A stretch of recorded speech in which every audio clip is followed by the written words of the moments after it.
Hey, how's it going? This is Danny from Made of Metal back with another episode of Desert Island Riffs, and we've got a big one this week. We've got one of the strongest men on the planet.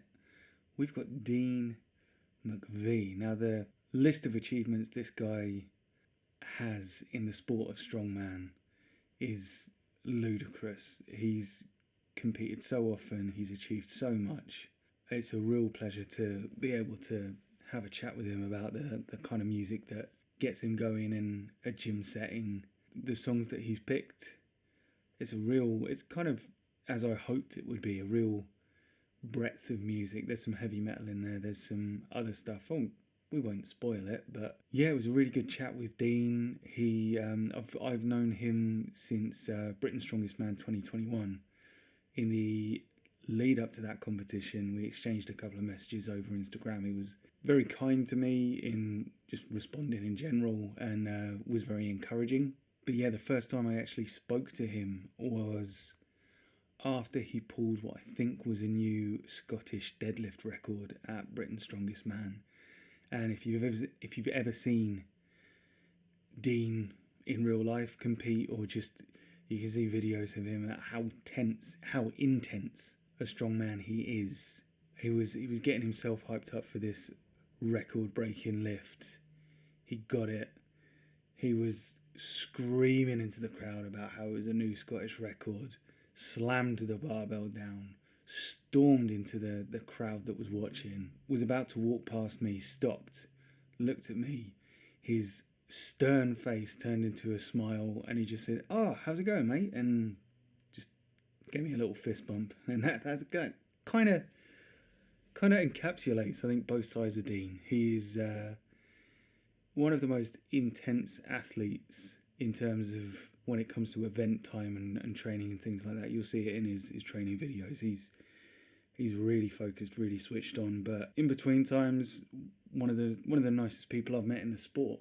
So yeah, we ended up having a bit of a rambly chat, because Dean, in terms of song choices, I think just picked songs that he quite liked. There wasn't really much more to it than that, which is absolutely fair enough. They're songs that he likes to listen to in the gym. They're songs that he's able to train to, but yeah, just songs that he likes. So we talk about everything. We talk about music, films, video games, competitions. Yeah, it's a really good chat. So hope you enjoy it, and I will be back at the end of the podcast with another little music recommendation. Bit of a different one this week. So enjoy this fourth episode of Desert Island Riffs with Dean McVie. Alright, so I am here chatting with one of the strongest lightweights on the planet, Mr. Dean McVie. How are you doing, sir? Not too bad, man. Yourself? Yeah, all good. Although I am not training for two of the biggest, well, probably three of the biggest competitions on the planet in order. So you got Brits coming up, you got Europe's, and then I assume you're going to OSG as well? Yeah, I got to the A3 as well. Between the Europes and Worlds, I've got the Pro Strongman League in Los Angeles as well. So that was Of course. because of what was it called? Clash in the UK last year when we were competing together. Yeah. So how's training going for all those competitions? I suppose you're prioritising Brits? Yeah, at the moment, like whatever's first gets primary attention, then whatever's closest to that, it sort of just filters through. So like I'm still doing prep for Pro Strongman League, which is in September. If you know what I mean? As well as an athlete, you're a top coach as well. You had a couple of clients at England's Strongest Under 90. Yeah, I had David Millett. He came second. He just delivered the goods. We just need to focus on his overhead. I've got a couple of strong clients. Yeah. Yeah, there's Tom Place he trains not far from me, so I see him in the gym every now and again. And He's gonna go a very, very long way. That's all I can say, mate. He's young. yeah. So yeah, you've also competed quite a lot in the first half of this year. How are you feeling from all those competitions? Yeah, I have. I mean, right, fuck, I'll talk about. I got the GPC, which is powerlifting. It's untested. So I won the Scottish overall, and then I just won the Europes there, and that, and then done the WDC. I broke a Scottish record there, and I broke three at the GPC. What else was there? There's some other stuff as well, man. I know you jumped in. You jumped in with the Open Scotland's Strongest Man, right? Yeah, that's right. That, Scottish Open. So I got 26 out of 42. Some of the guys are like 150 kilo plus. I'm like, oh, fuck. I'm like, sound, but like, weight's just weight within respect. If you know what I mean. So those are the competitions you got coming up. I like to hear about people's first competition. So what can you remember about your first strongman competition? Mine was back in 2016. I just came out, just pretty much just retired for bodybuilding, we'll say, because I used to compete in that, like fake tan and all that kind of shit. And then I just started seeing one of my mates, Ryan Reid, who was high end Scottish national, like competitor, was like along the same side. At the time, his performance was similar to the Stockman's when they were doing it. Yeah. He was like when it was really spicy, but yeah, he introduced me to it, and then just started training and obviously doing strongman like implements and all that kind of stuff. And I just started really getting into it. And then I done Team Hulk 2016, and that was an open novice, and it was one of the heaviest comps I've still to this day I've done. How did you get on in the competition? I genuinely can't remember as that many competitors, but I got like the Warrior Trophy, you know, like the who worked the hardest or some shit or whatever. And I got that, and I was like, right, I'll take that. I'll go with that. Do you remember any of the events or anything? It was a car deadlift. It was a chain drag, and there was a loading medley, and it was like about 50 meters out, and it was about five implements, and they're all pretty fucking heavy. And I just remember that just being like, yeah, that's a lot. Like some boys didn't even finish it. So yeah, what we're gonna do is we're gonna put you on a desert island where there is a gym that is equipped enough for you to continue training, but a sound system that can only hold 5 songs. So when it comes to training, do you enjoy training by yourself, or do you enjoy having other people around, or does it depend? Um, I like training on my own, if I'm being honest. Now, I used to train with two lads for like a couple of years at the weekend. Used to go for it in Motherwell, but now I'm on my own, and now and then, like if I don't know, like one of my strongman pals wants to come and train with me. I don't mind that, but it can't be no more than just both of us, because then recovery or fucking around with the kit is going to take too long. So, um, Andrew Nicholson, Yeah, yeah, like yeah, yeah. he came along, and we trained him and knew exactly what to do. That was good, but that's it. But I'd not big crowds, no big groups. Any time for that. So you're just sort of head down, work through the programming, exercise by exercise, just get done. Yeah, yeah, yeah. More or less. Yeah, everything's got a plan in it. Got a plan for all the comps, well, especially Brits, because that's the first one. Yeah, So, yeah. I find I'm kind of like that. Like I train mostly from home, and mhm. on the odd occasion that I do travel to train with other people, I always get not like full on anxiety, but I'm just like I need to do these exercises in this order, and I need to get them done and with as little distraction as possible. Whereas when I'm training at home, it's nice and easy to do that. Yeah, yeah. Nah, I hear you. Because I see you training in a garage all the time. Is it a garage, innit? No. Yeah, yeah, yeah, yeah. Converted it Aye. into a little home gym, and I've got a access road that runs out the back of it, so I've got a lot of space for moving events. The surface is pretty uneven, so I've tripped over a couple of times, but Oh, yeah. It happens, mate, innit? Well, it can. So you sent me your 5 songs, and it kind of covers quite a quite a musical spectrum. Do you have like a genre of music that you gravitate towards, or is it just Metal. metal? Just metal. Yeah, mainly. Also, a big Metallica, sort of Slipknot, Rammstein. Quite just the bigger names, Yeah. if you know what I mean. So But do you get out to live music often? no, no, I don't, man. I really wanted to go to download, but it was just the logistics. It's not exactly that close to me. But it was meant to be amazing. I think Metallica was like 2 days Yeah, as well. yeah, yeah. I think they played there Thursday and the Saturday in different sets. And I seen Metallica live in Daytona Beach after OSG. yeah, I was gonna bring that up because that would be my perfect weekend. So you were competing. What was it? 2021. That was 2021, that one. And the it just so happened that I guess because everything was being rescheduled because of COVID, that OSG was happening the same weekend as a metal festival. Yeah. You couldn't write it, and they were only playing on that Sunday, and obviously I was the only Brit again. Just saying, but to get to the finals, and that night I was like, I've got to the finals. I said that's all I wanted, and then obviously the year there, I says right, I want to get on the fucking podium now, and then I've still done that as well. So like, I'm not saying that to anyone, but in my mind, I'm like, right, I could. This is going linear now. But anyway, back to the Metallica thing. Yeah, just the same day I got to the finals, and obviously I'm fucking beat up, but a few Jack Daniels and beers, and just went to see Metallica live, and they were close as well. Was it busy? People were pretty fucked up, like, because it was like the final. I think it was like the final day, and I was like, there was some like messes, but obviously I was just high as a kite because I was on the proxen and paracetamol and everything because I more or less broke my foot as well. But you do what you have to do, man. I was gonna say you made the top 10 with basically a broken foot. Yeah, aye.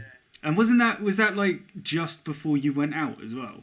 I dropped 120 kilo metal Husafell stone on my foot the night before I flew out. The night I was flying out. No, it was the day after. Yeah, the flight.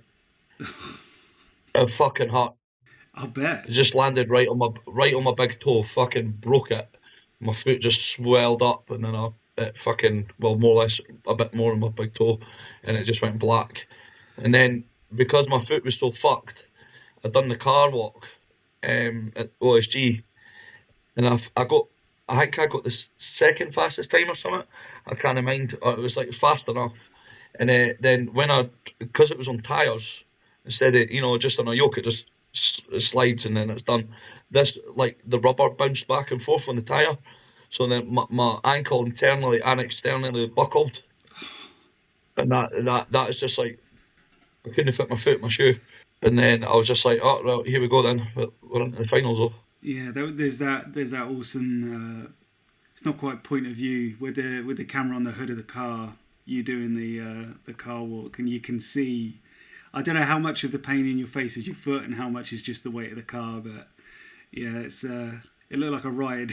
It was like adrenaline and pain and fucking just rage, eh? Because I knew I was like, I really need to tap into fucking some adrenaline here and get angry. That was the only way. Because it's just the pain was fucking on a different scale, innit? So would you have gone to this Metallica concert either way? Like if you hadn't have made the final, 100%. yeah, nothing stopping you. Oh, I was gone there, man. Oh man, it was like a 15-minute Uber, and we were there. Was there anyone else playing that you remember that day?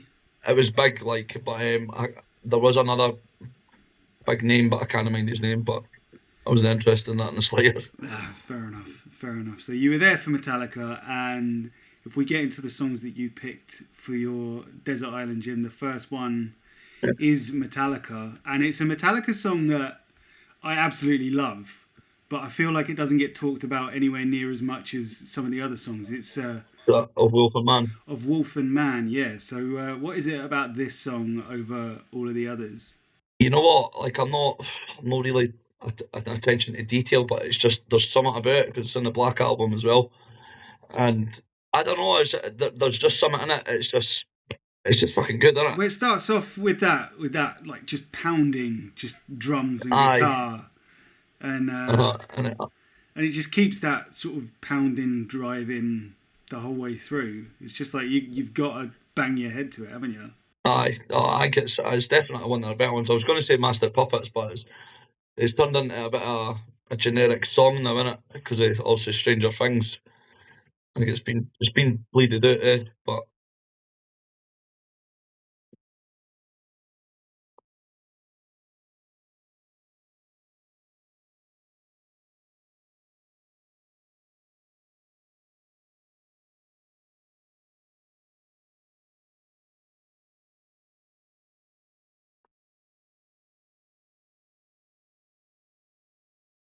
yeah,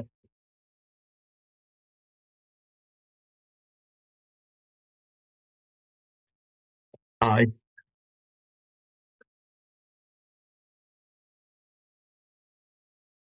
I didn't hear it. Are you're a fan of the Black Album? Yeah, that's the best album, man. You know what? I think Master of Puppets is my favourite, but I got into an argument with a guy in Birmingham because he was trying to say that the Black Album's rubbish, and just every song on it is just brilliant. I don't know what he's getting that for, but I could see why you argued with him. I think he was probably a few Jack Daniels in himself, but yeah, like I guess Enter Sandman you hear all the time and Sabbath True and stuff like that, but once you get past the first few songs that get played quite a lot, there's some real hidden gems on it. Aye, definitely. When you have it on, you have it on in your headphones. Are you kind of singing along with it, or just like I'm just lightly headbanging to myself, if you know what I mean. Yeah, Because it's just that build up in it, and I usually use it for like a bigger event if I'm doing up like a fucking hard set or something. But yeah, I'll put that on or some form of Slipknot. What's your go-to Slipknot? To go mad, Mm. Custer. That's a recent one, isn't it? I think it's quite recent, but it's just like because there's like sirens and that in it, like these. I don't know what it is. It just sounds like there's a fucking apocalypse in the song, and I'm like, yeah, fucking love it, man. I've not checked out the latest album, but I was obsessed with the first Slipknot album because it came out when I was about 15, 16. And as a teenager, like quite a young teenager, seeing these 9 guys in masks and like it was kind of the heaviest music I'd listened to at the time. Like yeah. Got the first album and just it was one of those where I just read the lyric book kind of all the time, and I still remember most of the lyrics today. I think they're definitely like up there, one of the best. Because I think a few of them, I think 2 have just left recently. Originals, can't mind their names. So Yeah, there was like in the early days, they would always go on about how there were 9 of them and there would never be a band if there wasn't the same 9. And then I think the bass player. The bass player passed away and they carried on, so I was like, all right, fine. And then people started leaving, but I think Slipknot's it's become bigger than the people, the individuals that are in it. yeah. Yeah. Have you ever caught them live? No, that was the plan. Like if I got to download, that was like Of course. before, like Slipknot were priority over Metallica that time. But another time, mate. You said you almost picked Master of Puppets. Are there any other like almost Metallica songs that might have made the cut? I quite like Whiskey in the Jar, but it's just a bit too cheery. You know what I mean? It's just like a bit. Do you kind of lean more towards the, I don't want to say darker songs, but like less sort of, 90s sort of Metallica sort of shit. but like in terms of when you're listening to music in the gym, is it more like serious stuff, less? It's always negative and it's serious. Yeah. Without a shadow of doubt. Does that just helps you get into that killer mindset? It's just that state of mind, innit? It gets you just that wee bit wired up on it. Well, for me anyway. Everyone's different, isn't it? So your second song, I'd say it is kind of upbeat. It's The Devil's Bleeding Crown by Volbeat, which is, I've never really listened to Volbeat before. This is the first song. It's kind of almost bluesy. Yeah. So what is it about this song? I just feel quite good listening to it. I think it's like there's a bit of rock sort of in it. Yeah. And I just like the front of the album as well. It just all looks fucking cool. And they're quite like a positive band as well. So this is a kind of positive, cheery one that you can cope with while you're training. I could train to that, but I'd be happy training to that because I'm a bit like, right, they're fucking good. Because Volbeat, I like them anyway. So is it just this album of theirs that you listen to, or is it just this song? Or it was just they've got a couple of songs, but that's the one I like the most. Have you ever heard of Clutch? Clutch? They're not. Yeah. So where are they from? They're American, but they're like a bluesy rock band, and not so much the chorus of this song, but the verses kind of reminded me quite a lot of Clutch. Yeah. Like what's the song? Electric Worry. I think I'll send you it because it's kind of got a similar sort of vibe, and Yeah. yeah, Clutch are one of my favourite bands to see live. They're incredible. They're proper good rock band, sort of American bluesy, good stuff. See, I'll note that because I'll be playing around with that tonight. Yeah, so we had the serious song of Wolf and Man. We've had sort of a cheery, more upbeat one, Volbeat, The Devil's Bleeding Crown. And then we've got 8 Mile by Eminem. I was convinced when you sent me this that you meant Lose Yourself because I've never seen 8 Mile. I don't really know Eminem too much beyond the singles. Mm-hmm. But so yeah, it was my first time listening to this song. So what is it that draws you to this one over, say, like Lose Yourself? Well, this song only it gets brought up in 8 Mile the film as well, but it's when he's starting to do his lyrics again when he's on the bus and he's sort of bobbing his head in that, and it just kicks in, and then it just leads on, and I just like the beat on it as well. Yeah. It's just a fucking good song, but I think it's underrated. Yeah. Because it just said 8 Mile as well. They should have, I don't know, they should have fucking put something on the end of it so people knew. I think it gets overlooked. Yeah, because again, like I wasn't sure because the soundtrack itself is 8 Mile. That's the name of the whole soundtrack. So I wasn't like it confused me as someone that isn't really too familiar with it. But yeah, no, it's a good song. Yeah. Eminem's incredible. Yeah, like do you listen to the lyrics much, like with stuff like Eminem? I mean, it's kind of difficult not to. Yeah, it's all quite negative, isn't it? Yeah, but I think He's quite. I think especially this one, I think a lot of it is kind of relatable, but this one's all about getting out of the. I mean, I've not seen the film, and I can tell that this song is all about him getting out of the situation he's in to try and find a better life, to then come back and kind of make things right. Like, do you think there's a bit of that in you? Like, when you're competing to try and Yeah. make better of yourself, and is that something that you've been aware of, or like never really considered, or? I think there's a wee link there in that film when he's like, right, I'm fucking doing this now. And I don't know, it does maybe give me a wee reminder. It's just quite an eerie song where I'm like, I'm not going like, fucking hell, I'm going to train, like I'm listening to fucking Slipknot. It's just a bit like, I don't know, there's like a beat to it that makes me think a wee bit, no think different, but puts me in a different head state for a second. Yeah, well, I mean, I noticed when the song ends, it kind of ends, and you can hear like a train sort of chugging, and it's kind of in time with the piano like loop. Yeah. And I realised that it's kind of like the whole thing is like a chugging train, and it's almost hypnotic that the beat doesn't really change at all. Aye. And like he's rapping pretty constantly over it, and it's like 6 minutes long, and he barely stops for a breath. It's just incredible, isn't it? Yeah. It's a reflective song. That's what I think it is. It's quite a reflective one. Yeah, definitely. Have you seen the film much? Would you recommend it? I would. Yeah. It's quite original. It's totally original because he's a good actor. He's all right as well. There's a couple of big names in it as well. What sort of? Because I know you're quite a big film fan, and I know you've got kind of traditions before competitions. Is it you always watch Gladiator? Is it always Gladiator? It'll either be Gladiator 300. What else? What else is the song? Immortals. I don't know if you've ever seen that. It's actually got Henry Cavill in it, and crap, what's his name? Older dude, Mickey Rock.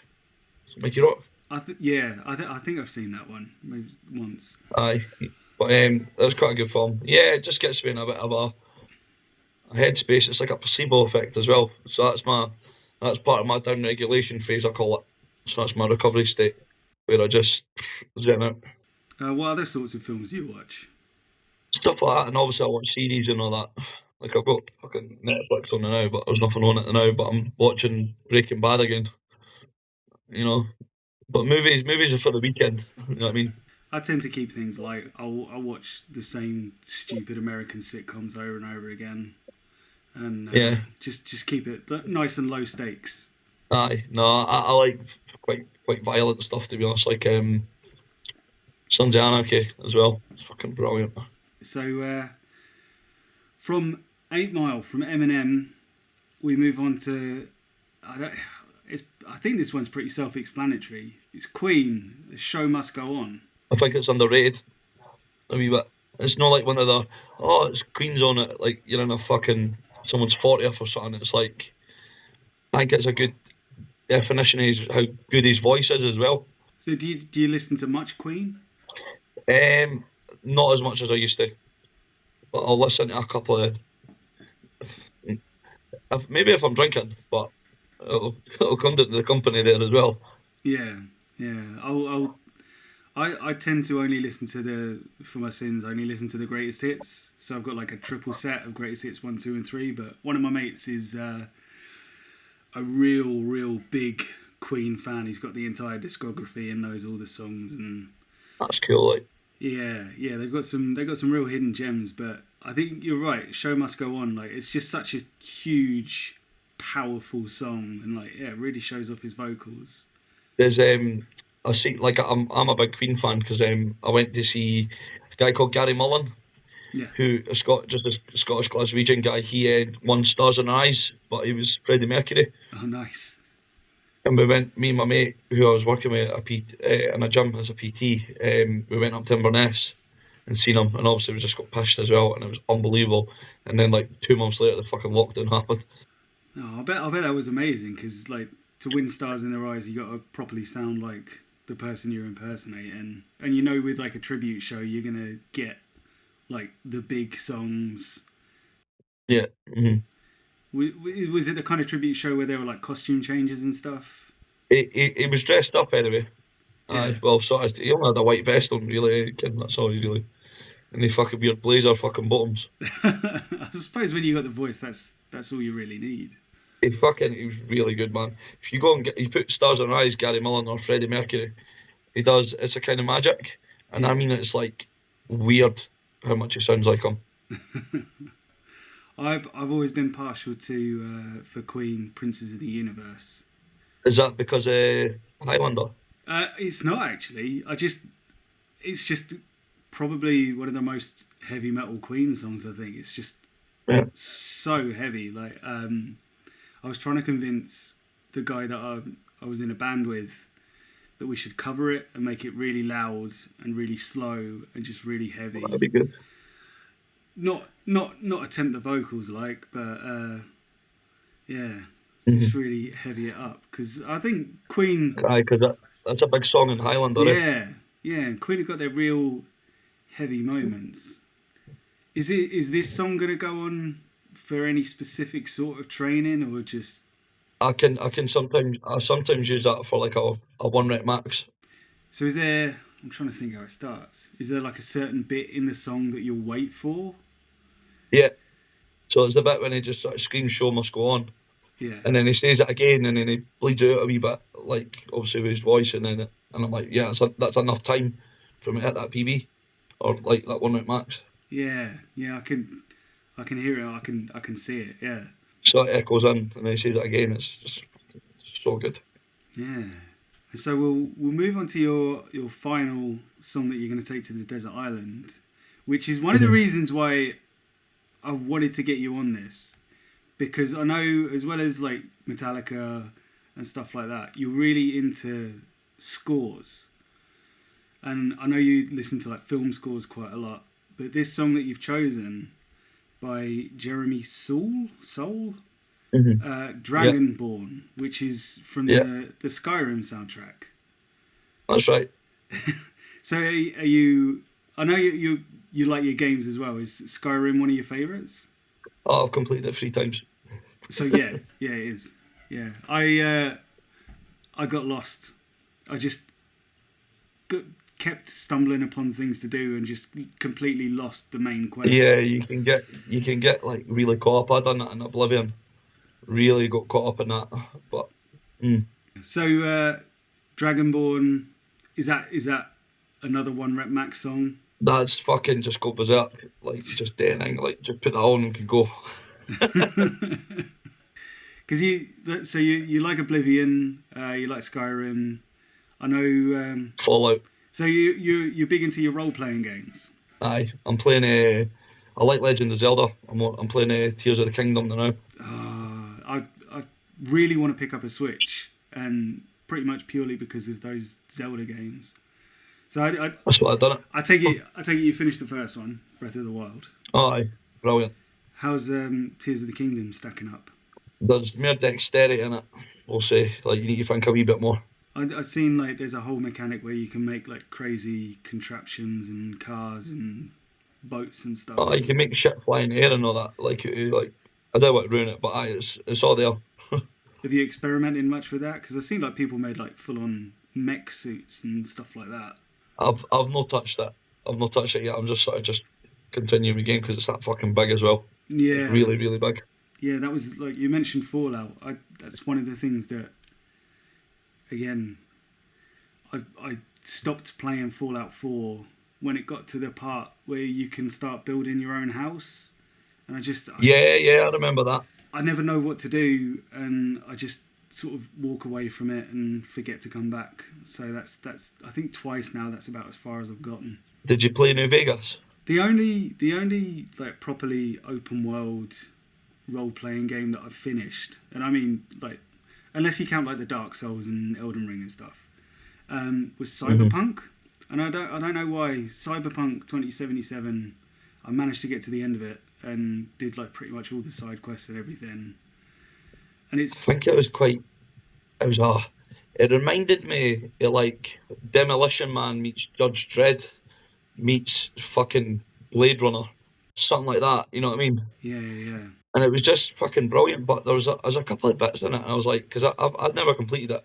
With Keanu Reeves in it, I was fucking sold already. But there's like fucking prostitution and all that in it. Oh yeah.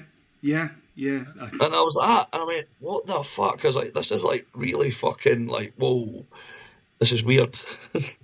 Yeah, my my character was a shagger. Yeah, just anyone that wanted it got it. Just anyone. Yeah. Anyone. But yeah, Cyberpunk was good. Cyberpunk's got actually a really, really fucking cool Easter egg in it. And I don't know if you recall Demolition Man that I mentioned. Oh yes. Oh yeah. Right. There's the free seashells. Yeah. You go into some of the toilets, there's free seashells in the toilet. Yeah, we Demolition Man reference in Cyberpunk. Brilliant. I've only got a handful of Blu-rays, but one of them I've got is Demolition Man. And I remember me and my mates were watching it one night. I think it was before we went out. And the credits started rolling and we saw that Jack Black was in it. And we had no idea that Jack Black was in it. And we didn't know where he was. So we started the film again until we spotted Jack Black. Was he not just one of the Riot guys? Yeah. He's just like a background. Like I think you see his face for all of 5 seconds. It's when he's in the restaurant and they come out and they start raiding everything. Yeah. And they fuck him up there. That's the bit I remember it. Really random. So those are your songs. Those are your 5 songs that you're going to take to the desert island to enable you to train to keep hitting those goals in the desert island gym. It's quite the selection, and yet these are songs that you'll be able to listen to on repeat for as long as you're on this island. Like we'll get you off in time for Britain's Strongest Man, obviously. You know. There is a bonus song. There is a bonus song. How do you ruin it? That's all right. Because I've thought about it myself. If I was at a Giants live show, what song would I walk out to? It wouldn't necessarily be a song that I'd train to. I think the latest one that I've come up with is a Napalm Death song called Incinerator, and it just starts off like it's kind of the guitars are ringing out and the vocalist just shouts in like a wah, wah, wah voice, "Make way for the incinerator." And I'm just like, if I can somehow work my strongman nickname to be the Incinerator. I'm not sure how, but that will probably change next week. But Just get on the trend. yeah. so so what's your walkout song? You know what? I can't remember what I fucking gave you. I think it's All a right. Western song. Yeah, Ecstasy of Gold, Ennio Morricone, which is Metallica's walkout I song. was on level. I knew what it was. It was just fucking flying Yeah. over my head. But yeah, it's Metallica's walkout song as well. It is. So is that one of the reasons why you picked it, or Yeah, 100%. Because I was yeah, like, this is amazing. I was like, well, that's that then. yeah? No, it's a really strong song to walk out to. I think one of the first times I saw them walk out to it was 2006 at Download. They played, because it was the 20th anniversary of Master of Puppets. They played it start to finish, and Uh-huh. before they came out, they had like this cinematic on the screen, which was just like, the front cover of Master of Puppets is like a graveyard with all the Yeah, the Graves. Yeah. yeah. It was just like that with the Ecstasy of Gold playing, and yeah, they came out. They started, and 3 songs in, a mate next to me started shouting for a song that wasn't on the album because he was so drunk he kind of forgot they were doing the album start to finish. Yeah. It's just it's just that wee personal touch in it, because I've seen a couple of videos when they're building up, but Hatfield's just like, I'm gonna fucking smoking a cigar Yeah. and like getting himself all hyped up in that while the song's playing. I'm like, that is fucking cool. So if you were allowed to, would you come out smoking a cigar? I'll do that at fucking Pro Strongman League if you want me. I'm wearing a kilt and a green beret and a fucking Scottish flag enough, so I think it's a bit overkill for chuck a fucking stogie in as well. I'm there. Aye, it's going to be good. Huntington Beach, and then I'm going to go to Venice Beach for 2 days. Um, and then I'll need to prep for Worlds. Go to West Virginia. Fucking busy, man. Really busy. So Brits is only 4 weeks away. 3 weeks. About 3 weeks on Saturday, I think it is. Yeah. And then it's fine, man. It's my third one. I know what I need to do. Yeah. No broken feet. None of that. Everything's fucking in alignment. And yeah, everyone's great. Everyone's really good. Some of the lads that are competing at Brits is excellent. But then Europe's is unbelievable as well. Pro Strongman League's a bit weird because it's a lot of Americans in it, so I didn't really know many of them. But like, I pretty much beat every American, barring Richie Pangaman. Yeah. He's I almost got him. But then there was a wee slip up on one of the events, which is fine because he's such a cool guy. He's such a nice lad. I personally think he could have won it as well, but it's like he's that strong, he's barely in control of his own body. It's fucking weird. Like, he's so powerful. But I don't know if he's doing it this year. Probably. But it'll be good to see them all. I just had a really good 2 days. That was it. That's how I got on the podium as well and just grafted. That's it. Because it was 2 days because of the hurricane, wasn't it? It was fucking bad. Yeah. How was that first day? Because that first day, that was like 12 hours, right? It was a long day, mate. There was a lot of fucking caffeine and a lot of Halo test. But I think is the weather supposed to be a bit more predictable in West Virginia? I think West Virginia is like cold. I think it's like snowing. I'm sure someone said something like that. I was like, fuck.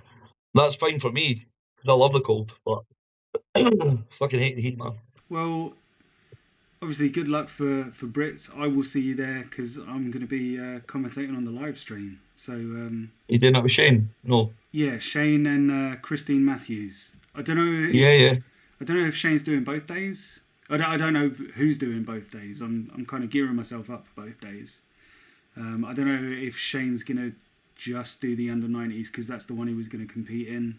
But yeah, should be good. There'll be some special performances and It'll be a good day, mate. yeah, I'm sure I'm gonna do a video soon with my predictions. I'm not gonna spoil any predictions now. Well, mate, I'll credit you here. You fucking predicted the OSG World Podium. Yeah, that's the one podium of like the last few major competitions that I predicted that I got 100% right. You fucking predicted like the biggest one, so you can't. Where do you go for there? You know what I mean? Yeah. No, like I say, cheers for doing this. I will catch up with you in a few weeks, and yeah, cheers for picking the songs. No problem, man. See you soon. It's a pleasure, mate. See you, man.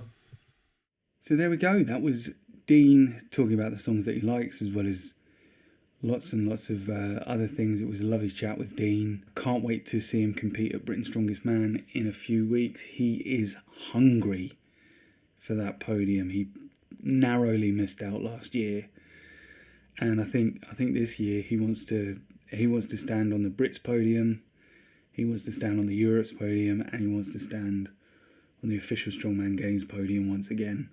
And I'm not sure I'd bet against him. I'm not sure I'd bet against him to stand at the top of the podium at one, if not all three of those competitions. And there's the Pro Strongman League as well. So busy man is Dean McVie. Real great ambassador for the lightweight side of the sport. He's become, I think, one of the poster boys of the sport, and rightly so. Such fun to watch, such a big personality, and I look forward to seeing him compete for many years to come. So, in terms of music recommendations for this episode, last episode it was Origami Angel, sort of Weezery with a bit of blast beats, almost sort of pop punk at times. This episode I'm going to recommend something that is a little bit harder. They're a band called Zulu, and they play power violence, which is a legit musical genre, and it sounds pretty much exactly how you're probably imagining it would sound. I discovered this band through a festival that I'm going to. I think they've only been going a few years. Got one full-length album and a couple of EPs. They're all on Spotify, and they are incredible. I've said in a previous episode that I've got sort of suffer with a bit of a lack of concentration sometimes with music. If songs get over 3-4 minutes, I start to sort of want the song to hurry up and finish. Not all the time, but sometimes. One of the hallmarks of power violence is the songs rarely run over a minute and a half. They've got really fast bits, they've got really slow bits, they use samples, multiple vocalists. It's just hard, fast, moshy. Oh, it's so good. So yeah, if you like harder music, I can absolutely recommend Zulu. They are one of the best new bands that I've heard over the past 12 months or so. And if you like them, you're probably quite like the legit genre of power violence. The UK actually has one of the best, in my opinion, one of the best power violence bands in the world. They're called the Afternoon Gentlemen. They used to hail from Leeds, but I think they've kind of spread all over Europe, I think. But they're also on Spotify, and they do power violence so well. Big fan of the Afternoon Gentlemen, big fan of Zulu, big fan of power violence. How can you not enjoy music that goes fast and then slow and then stops? It's brilliant. So yeah, check them out, and let me know if you do check them out. I'd be interested to know what you think of this power violence thing if you've never heard of it before. And I'll be back very soon with another episode of this Desert Island Riffs project. Thank you very much for listening. I'll catch you soon.